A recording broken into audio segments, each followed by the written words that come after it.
De faire quoi? De voir la voix. Il faut qu'il regarde celui qui lui parle. Et il doit voir aussi le lieu en question qui a vaincu. Donc, l'affaire n'a plus considéré, n'a quitté l'étape universalité. Ce n'est pas le problème d'un frère, ce n'est pas le problème d'une sœur. C'est ton problème à toi. Donc toi, tu dois regarder. Ne t'attends pas que quelqu'un d'autre vienne pour te sauver. Ne t'attends pas que quelqu'un d'autre vienne pour t'enrichir. Si tu crois que tu es fille de Dieu, si tu crois que tu es fils de Dieu, ne regarde pas ceux-là qui travaillent parce que toi tu ne travailles pas. Ne dis pas que c'est la fin du monde et ne pense pas qu'ils sont mieux que toi. Va dans la chambre, prononce. Tu dis, Seigneur, tu avais dit au travers de mon pasteur que si je peux seulement prononcer dans la chambre, dans le lieu secret, que je suis béni, que toi tu es capable, tu l'accompliras. Et Dieu va le faire. Parce que Dieu ne peut jamais être choué. Lui, il veut que les gens puissent l'appeler sur scène. Il dit, mettez-moi à l'épreuve de la sorte. Amen. Vous voyez, si je ne vous bénis pas, amen, donc c'est pas moi Dieu. Amen. Les gens devaient se retourner, regarder. Tout cela, Jean était parce qu'il considérait l'importance du livre. Parce que c'est ça le salut. Donc les gens, toute l'humanité là, leur vie dépendait de ce livre-là qui était entre les mains de l'ange. Donc c'est pourquoi vous et nous, qui avons reçu le livre, alléluia, nous devons être très fiers.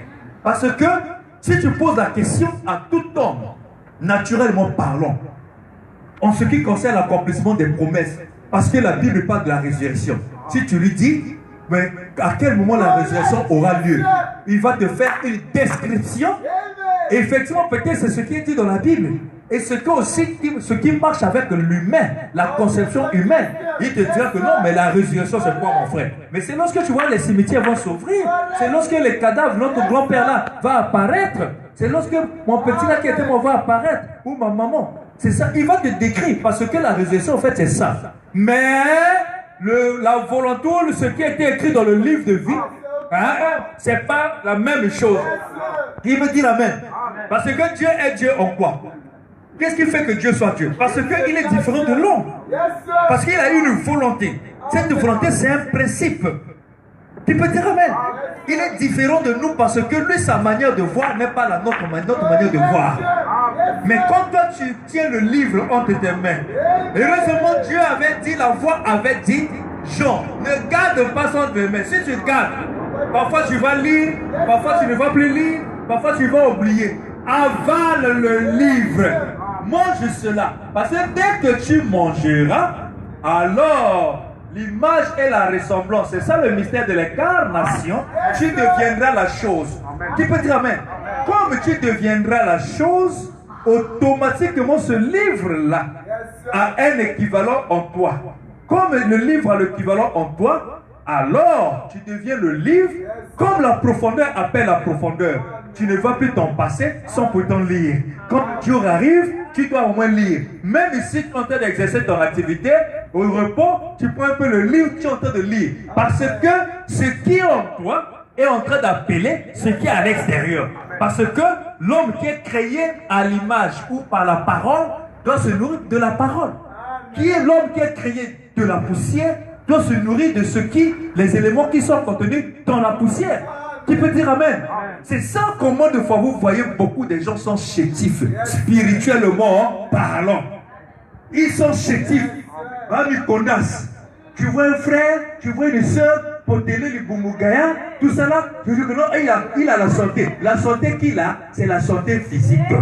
Mais son esprit est comment? Parfois l'esprit est Moukondas, c'est-à-dire chétif. Qui peut dire amen? Mais qu'est-ce qui fait que à un certain moment, parfois le frère peut aller maintenant côtoyer les prostituées? Mais c'est parce que la santé spirituelle est médiocre. Il ne mange pas spirituellement. C'est ça le signe de ce qu'on appelle par la maladie le rachitisme. Le rachitisme, il y a encore quoi? Malnutrition. Oui. Quand quelqu'un est malnutri, vous le voyez comment? Matin, mais on ne pas. Mais quelqu'un aussi qui est en bonne santé, matin, mais on ne pas. Mais celui qui est malnutri, matin, ma profil, manière à part. Donc là, c'est comment tu dis que. Oh, mais qu'est-ce qui se passe? c'est une théophanie qui marche ou comment? Tu vois quelqu'un maintenant au vivant, mais tu vois que la forme là n'est pas bonne. Vous savez ça, non? Quelqu'un peut avoir une forme un peu...